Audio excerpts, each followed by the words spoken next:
성교적 삶을 살아가는 주님의 교회 성도님들을 환영합니다. 오늘도 하나님의 말씀과 함께 은혜로운 하루 되십시오.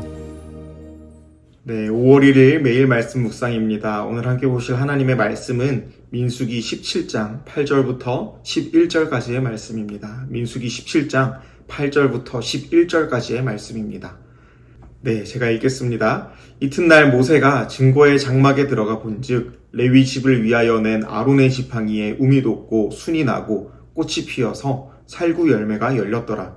모세가 그 지팡이 전부를 여호와 앞에서 이스라엘 모든 자손에게로 가져오매 그들이 보고 각각 자기 지팡이를 집어 들었더라. 여호와께서 또 모세에게 이르시되 아론의 지팡이는 증거궤 앞으로 도로 가져다가 거기 간직하여 반역한 자에 대한 표징이 되게 하여 그들로 내게 대한 원망을 그치고 죽지 않게 할지니라. 모세가 곧 그같이 하되 여호와께서 자기에게 명령하신 대로 하였더라. 아멘.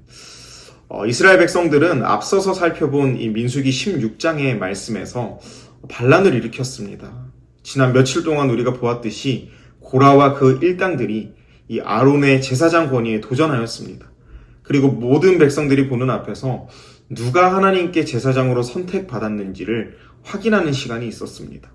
또한 고라 자손들에게 땅이 갈라지게 하는 심판이 있었습니다. 그 이후에 이스라엘 백성들이 정신을 차리고 회개하면 참 좋았겠지만 그 심판을 눈으로 목도하고서도 잘못을 뉘우치지 않았던 250명, 그 250명이 향로의 불로 죽게 됩니다.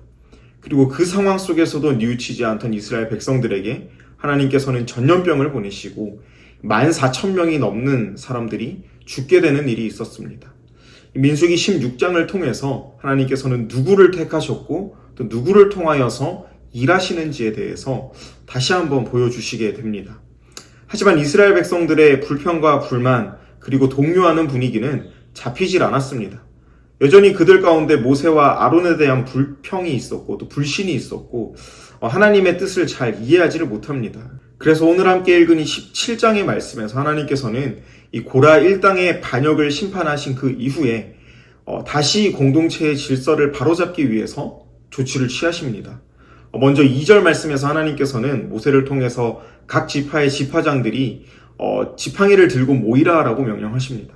그리고 그 지팡이에 각 사람들의 이름을 쓰고 회막안 증거궤에 두라라고 명령을 하십니다.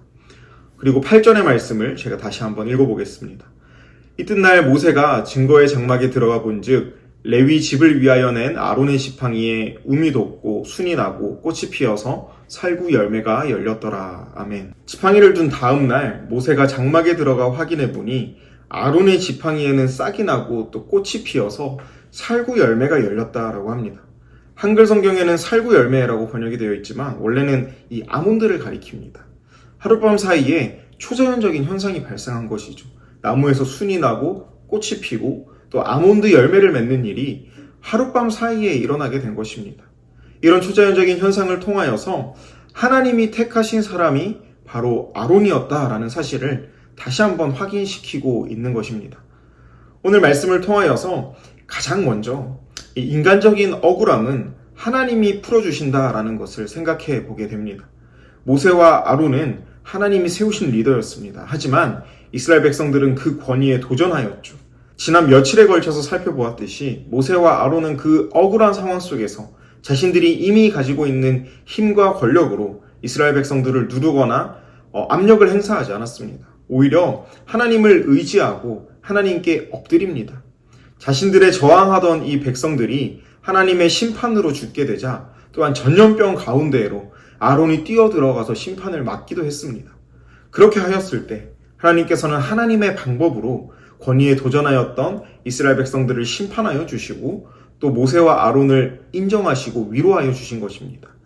결국에 이 모세와 아론은 자신들에게 일어나는 그 상황을 하나님의 시각과 하나님의 마음으로 보았던 것입니다. 힘든 상황 속에서 하나님의 시각으로 그 상황을 바라보았을 때 모세와 아론 가운데 있었던 인간적인 그 억울함을 하나님께서 풀어주셨습니다. 사랑하는 성도 여러분, 우리가 마주하는 여러 상황 속에서 그것을 해결하시고 그것을 풀어주시고 또 새로운 길을 열어주실 분은 오직 하나님이시다라는 사실을 기억할 수 있기를 소망합니다. 어려운 현실 속에서 우리가 정말 기도로 나아가며 하나님께서 일하실 것을 우리가 기대할 때 하나님께서 우리의 아픔과 고통과 또 억울함을 하나님의 방법으로 풀어주실 줄로 믿습니다. 10절 말씀에서 하나님께서는 아론의 쌍난 지팡이를 증거궤 앞에 도로 가져다가 그 증거궤 앞에 두며 또 반역한 자들에 대한 표징이 되게 하라라고 명령하십니다. 또한 그것이 이스라엘 백성들로 하여금 하나님에 대한 원망을 그치고 죽지 않게 하겠다라고 말씀하십니다. 그리고 우리가 잘 알듯이 이 아론의 쌍난 지팡이는 하나님의 언약궤 속에 만나를 담은 항아리와 십계명 돌판과 함께 보관이 되었습니다. 만나와 또 십계명 돌판은 이스라엘 백성이 광야에서 마주했었던 중요한 이정표와도 같았습니다. 이 먹을 것이 없었을 때 만나를 통해서 하나님께서는 이스라엘 백성들을 먹이셨죠.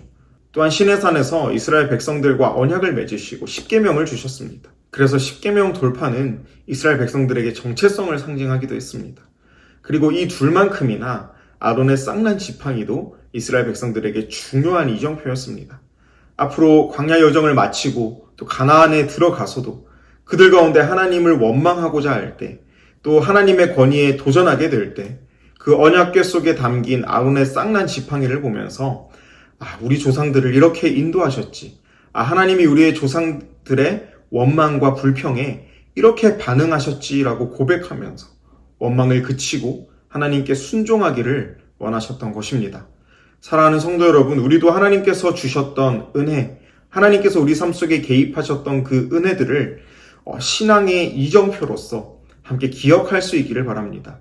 그것들을 기억할 때에 앞으로 우리가 마주할 선택의 순간 속에서 하나님께서 원하시는 길로 우리가 나아가게 될 수 있을 것입니다. 또한 우리 삶에 주셨던 하나님의 은혜들과 그 기억들을 우리 자녀들에게도 알려줄 수 있기를 소망합니다. 하나님이 우리의 삶을 인도하셨던 그 은혜들, 또한 기억들을 자녀들에게 알려주고 신앙을 물려줄 때 정말 나의 하나님으로 머무는 것이 아니라 우리 자녀들의 하나님으로 믿음이 전수될 줄로 믿습니다.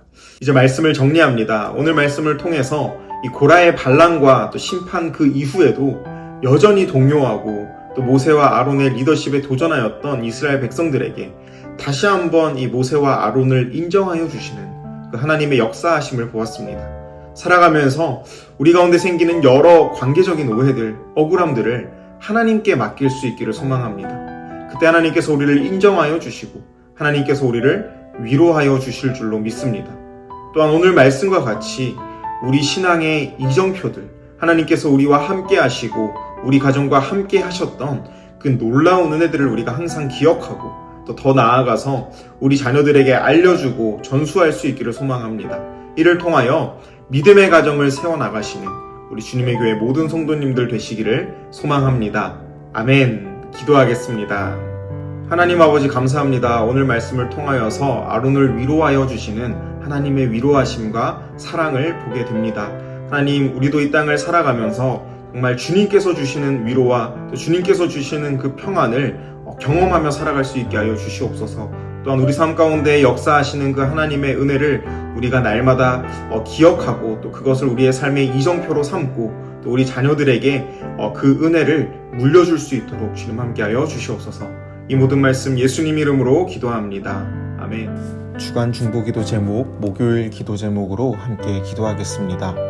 먼저 미국과 한국을 위해서 기도합시다. 대통령과 위정자들에게 지혜와 분별력을 주시고 보호해 주시기를, 그리고 진영 간의 갈등이 사라지고 정치, 경제, 외교, 안보, 교육 등이 안정되도록 함께 기도하겠습니다. 또한 오스틴 지역 한인교회와 목회자들을 위해서 기도하실 때 복음의 본질을 붙잡아 혼합주의, 세속주의에 흔들리지 않도록 목회자들이 담대히 말씀을 선포하여서 교회마다 양적, 영적 부흥이 있도록 함께 기도하겠습니다. 선교사님들을 위해서 기도하실 때에는 아프리카 차드의 김영섭 선교사님, 요르단의 김재문 선교사님, 알래스카의 이홍래 선교사님, 브리지 미니스트리 김영수 간사님, 사역에 하나님의 은혜가 넘칠 수 있도록 함께 기도합시다. 기도하시겠습니다.